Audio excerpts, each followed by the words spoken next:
E nós vamos fazer uma breve recapitulação sobre o que nós vimos na semana passada. Nós falamos a respeito da origem do nome Bíblia, que condiz com a cidade de Biblos, que era uma cidade da Fenícia, onde eram feitos ali os primeiros pergaminhos. Falamos também das duas divisões principais da Bíblia, que são elas, o Antigo Testamento e o Novo Testamento. E falamos também das suas seções, porque cada divisão é composta de 5 seções.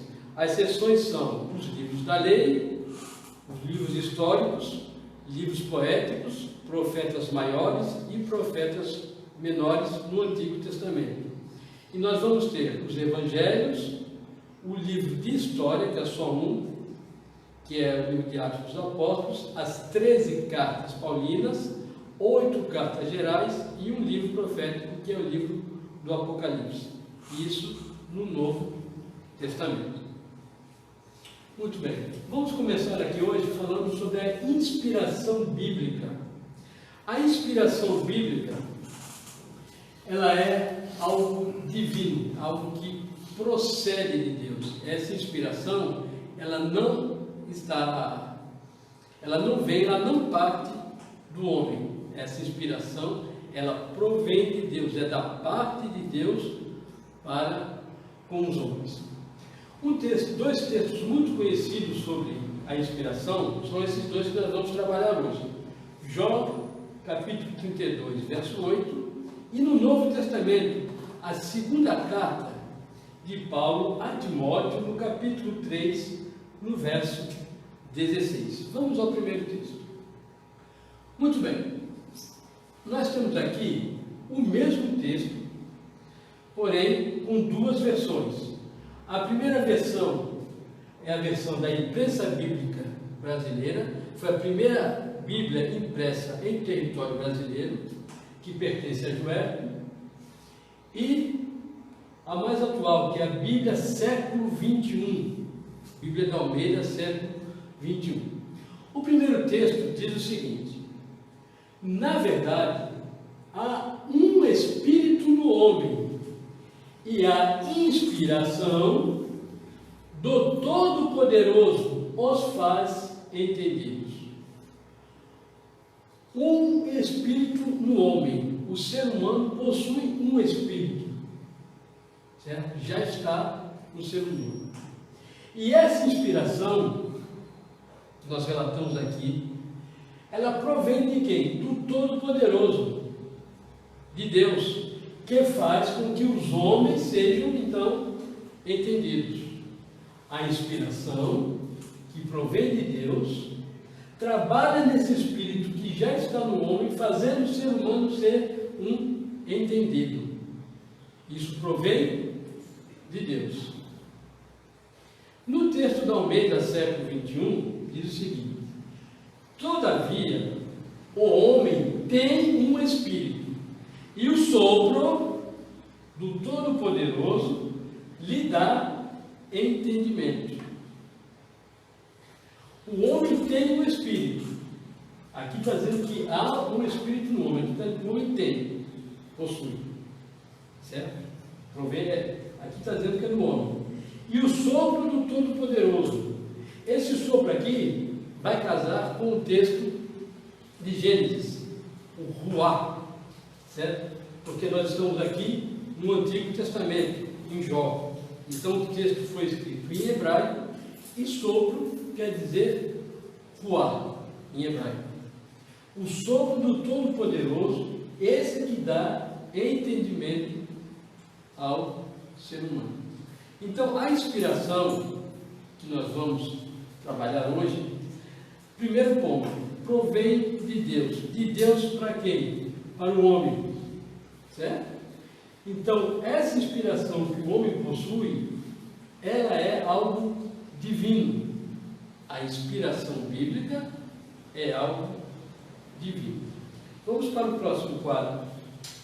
Muito bem. Definição teológica sobre inspiração. A palavra é que é inspirada, e não os seus autores humanos. Algumas pessoas que pensam, que imaginam, ou até defendem a tese de que as pessoas são inspiradas. Não são as pessoas, porque isso não está da pessoa, não provém do homem, isso provém de Deus. Então, homens foram que escreveram o texto, certo? E o texto, então, tornou-se um texto inspirado. Vou dar melhor. Olhe bem o que Paulo está falando aqui a Timóteo. Toda a Escritura divinamente inspirada. O que é inspirada aqui? A Escritura. Toda a Escritura divinamente inspirada, sendo a Escritura inspirada, porque provém de Deus, então ela é proveitosa para ensinar, redarguir, repreender, para corrigir e para instruir em justiça. Então, a Escritura, ela é divinamente inspirada. O texto, ele é divinamente inspirado. Correto? Então, essa é a definição teológica que nós temos para inspiração. Pode passar. Bom, os elementos dessa inspiração são três: a causalidade divina, a mediação profética e a autoridade da Escrita. Causalidade divina é o quê? A causalidade divina provém de Deus. A mediação profética está relacionada aos profetas, ou seja, aos escritores, as pessoas que escreveram os textos. E a autoridade da escrita está relacionada com o que nós acabamos de dizer, naquela inspiração que provém de Deus, que vai dar então autoridade à escrita, porque a Bíblia não é apenas um livro comum, é um livro inspirado, logo ele tem uma autoridade. Causalidade divina.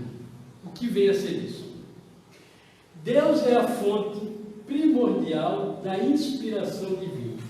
Essa inspiração, como eu disse no início, parte de quem? Ela parte de Deus, a sua fonte principal. O elemento divino estimulou o elemento humano. Foi Deus quem estimulou o ser humano para que este escrevesse o texto. Ou seja, partiu de Deus para o homem. Deus falou primeiramente aos profetas. Os profetas falaram então aos homens. Deus, profeta, homens. Vamos agora para a mediação profética.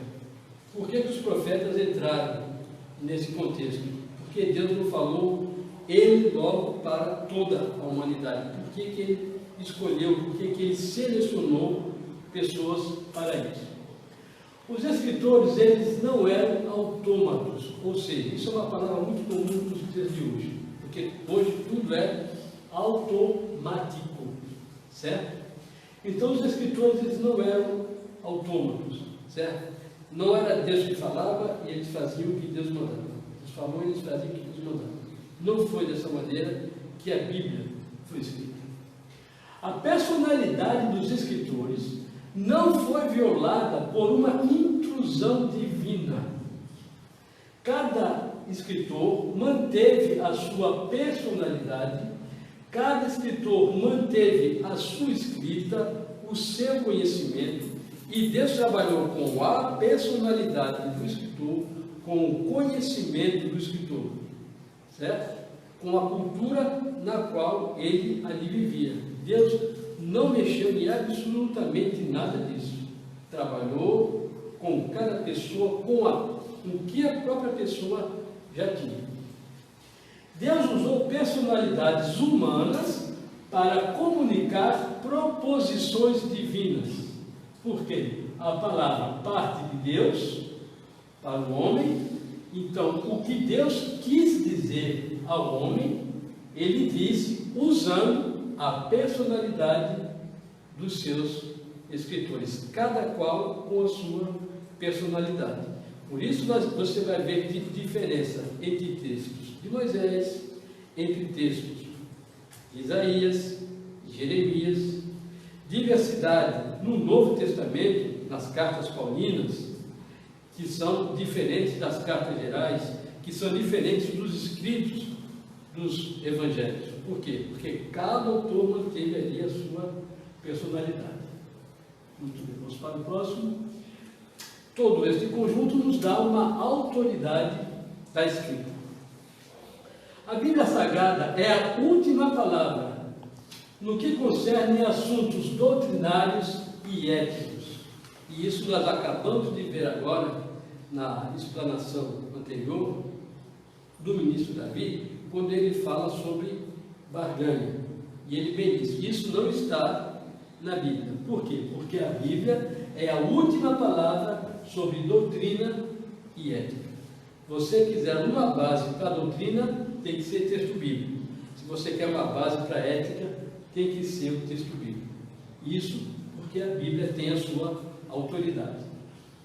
As Escrituras receberam sua autoridade do próprio Deus. Por quê? Porque as palavras, elas vieram de Deus, elas provêm de Deus para os escritores as escreveram. Todos os escritores já morreram, porém, as Escrituras, elas ainda permanecem. Destaques importantes sobre o que nós vimos no dia de hoje: inspiração, revelação e iluminação. A inspiração, ela é a recepção e o registro. Por quê? Os escritores receberam a palavra e escreveram. Isso nós chamamos de inspiração. Recebi a mensagem e escrevi. A revelação é a exposição, certo? A transmissão daquilo que foi escrito. E a iluminação é a compreensão do texto. Quando eu compreendo o texto, então eu recebi essa iluminação. Inspiração dos textos originais e não das cópias. Os textos originais foram os textos inspirados. As cópias que nós temos hoje, as várias traduções, essas não são inspiradas, porque inspirado foi o texto original. Inspiração do ensino e não do conteúdo.